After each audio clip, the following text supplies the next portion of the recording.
सो बात करते हैं that is the topic meaning scope and significance of public administration की।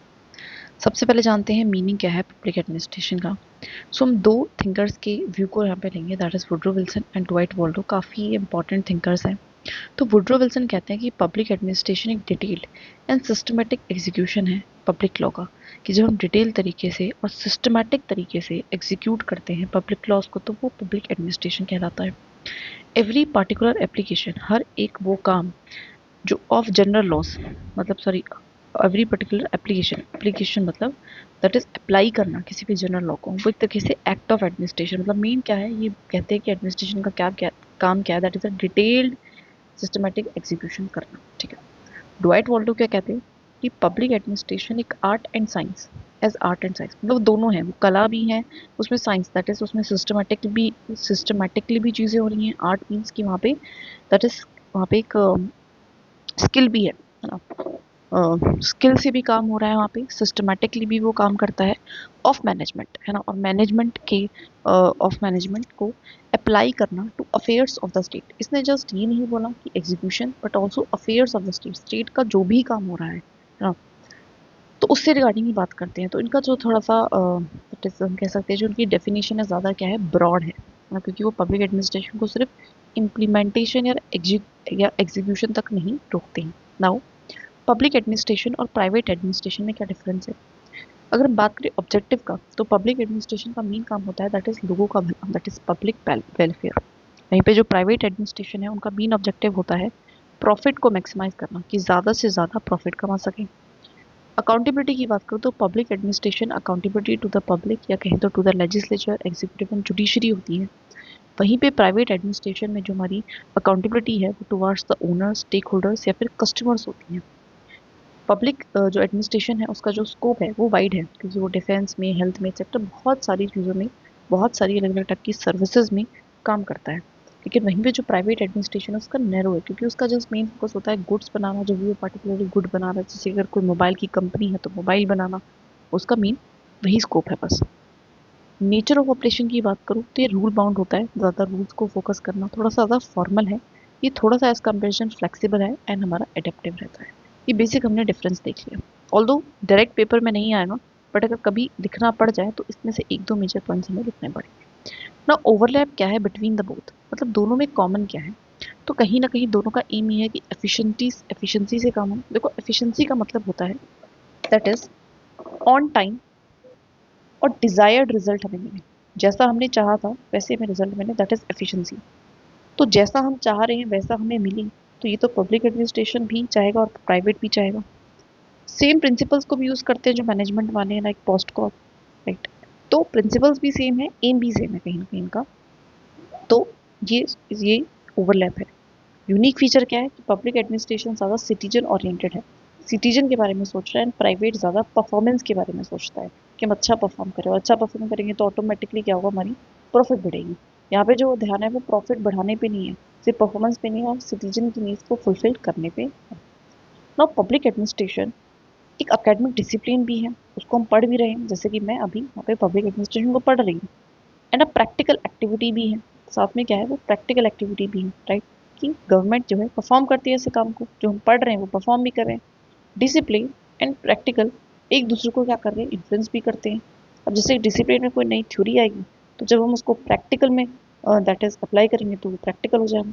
अगर प्रैक्टिकल में कुछ इन्वेंशन होता है तो भी उसको हम क्या कहीं ना कहीं डिसिप्लिन में स्टडी करते हैं, है ना, तो वो हमारा डिसिप्लिन का पार्ट हो जाएगा।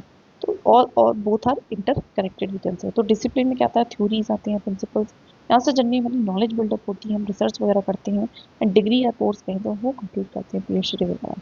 एंड प्रैक्टिकल में बात करें तो हम इम्प्लीमेंट करना, लॉज को एग्जीक्यूशन करना, पब्लिक के साथ इंटरेक्शन करना, ये सब कुछ हमारा प्रैक्टिकल पार्ट है। ध्यान रखने वाली बात है कि दोनों एक दूसरे को क्या कर रहे हैं, इन्फ्लुएंस कर रहे हैं। ना स्कोप क्या है पब्लिक एडमिनिस्ट्रेशन का। देखिए हम दो तरीके से इसके स्कोप को समझते हैं, एक नैरो व्यू है और एक ब्रॉड या फिर कहें तो इंटीग्रल व्यू है। नैरो व्यू क्या कहते हैं, देखो मैंने जो है ब्रॉड व्यू की जगह अगर आप इंटीग्रल व्यू लोगोगे तो थोड़ा सा जो है दबाव प्रभाव अच्छा पड़ेगा। सो कोशिश कीजिएगा। नैरो क्यों है, क्योंकि पब्लिक एडमिनिस्ट्रेशन को as a execution of laws and policies देखता है। क्या देखता है कि ये तो क्या है, अपने आप में एग्जीक्यूशन है लॉज का एंड पॉलिसीज का।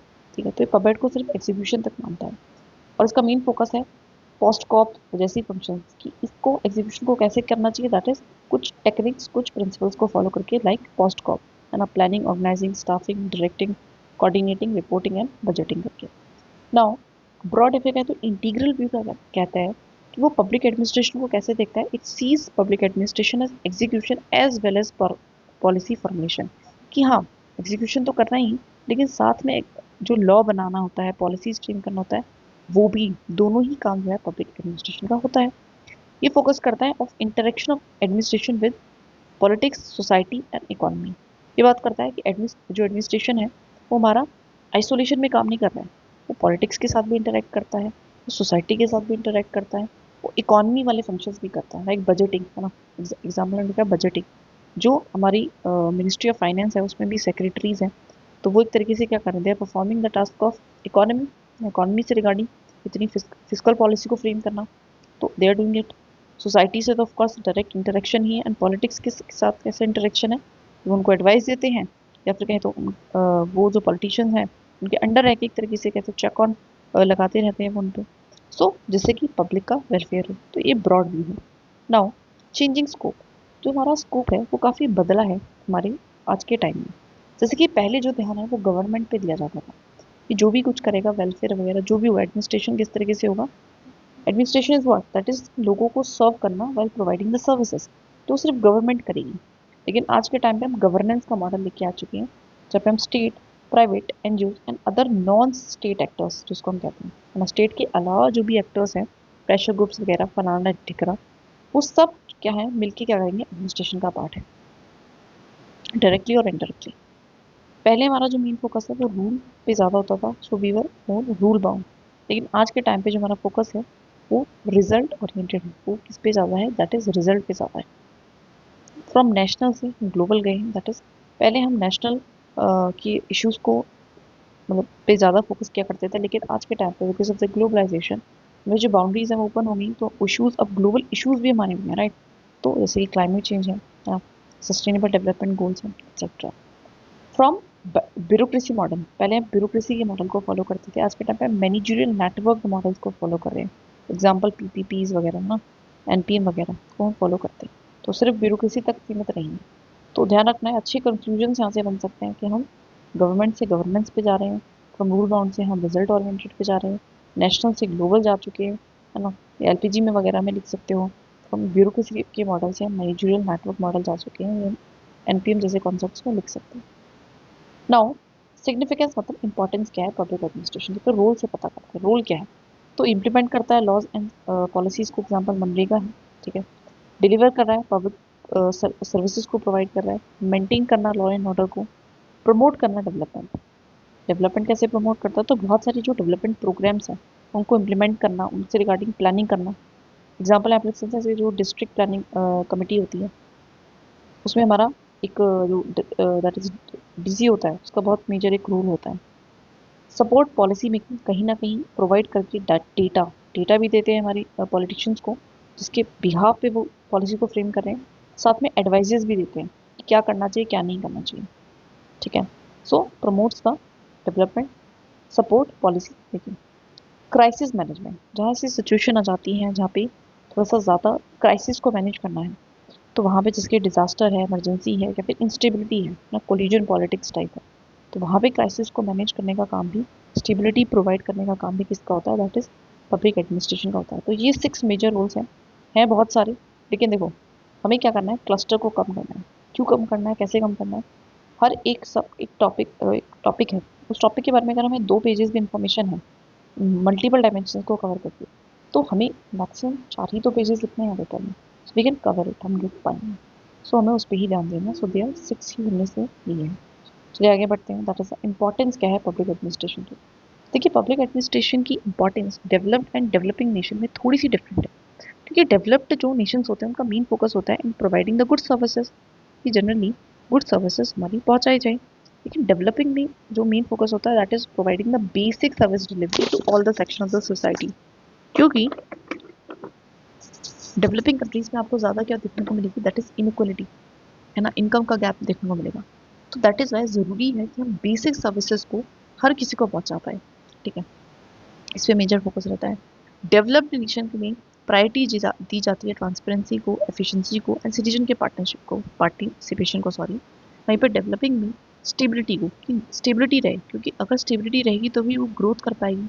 नेशन बिल्डिंग पे एंड लॉ एंड ऑर्डर को मेंटेन करने पे ज़्यादा फोकस दिया जाता है। ऐसी बात नहीं कि ट्रांसपेरेंसी वगैरह पे नहीं दिया जाता, लेकिन इस चीज़ पे ज़्यादा ध्यान दिया जाता है ना, प्रायोरिटी हम कह सकते हैं, प्रायोरिटी दिया जाता है। नाउ ग्रोथ एंड डेवलपमेंट की अगर मैं बात करूँ तो इकोनॉमी से रिगार्डिंग, तो डेवलप्ड में सिर्फ और सिर्फ रेगुलेशन का काम जो उनकी वहाँ की पब्लिक एडमिनिस्ट्रेशन करती है, लेकिन डेवलपिंग कंट्रीज लाइक इंडिया में तो वो ड्राइव करते हैं इकोनॉमिक ग्रोथ को, तो they are the driver of the economic growth. कैसे? पब्लिक पॉलिसीज को फ्रेम कर रहे हैं, फिजिकल पॉलिसीज को फ्रेम कर रहे हैं, ठीक है, बहुत सारी जैसे कि एमएसएमईज को प्रमोट करने से रिगार्डिंग कोई स्कीम्स थे, basically that is what we call production incentive link करके एक स्कीम थी, तो वो सब कुछ क्या कर रहे हैं, इम्प्लीमेंट कर रहे हैं, तो इकोनॉमी को ग्रोथ को ड्राइव कर रहे हैं, उस चीज़ को बिल्ड करना, इंफ्रास्ट्रक्चर को, पॉवर्टी को कम करना। तो ये सारे जो है मेजर मोटे मोटे क्या है काम है। डेवलप्ड एंड डेवलपिंग थोड़ा सा डिफरेंस है, बस इसको थोड़ा सा समझ लीजिएगा, ठीक है। That is it. नाउ अगला टॉपिक करेंगे। बार बार वीडियो को देखना है और लिखते रहना है, कीवर्ड्स को सुनना है, बार बार रिवाइज करना है, रिकॉल करना है, and we are good to go. And try to while recalling and revising we should try to frame, है ना, ब्रेन स्टॉर्मिंग थोड़ा सा करने की कोशिश करनी है by framing the good and short sentences, है ना। यही हाफ डन है हमारा आंसर राइटिंग का फिर का।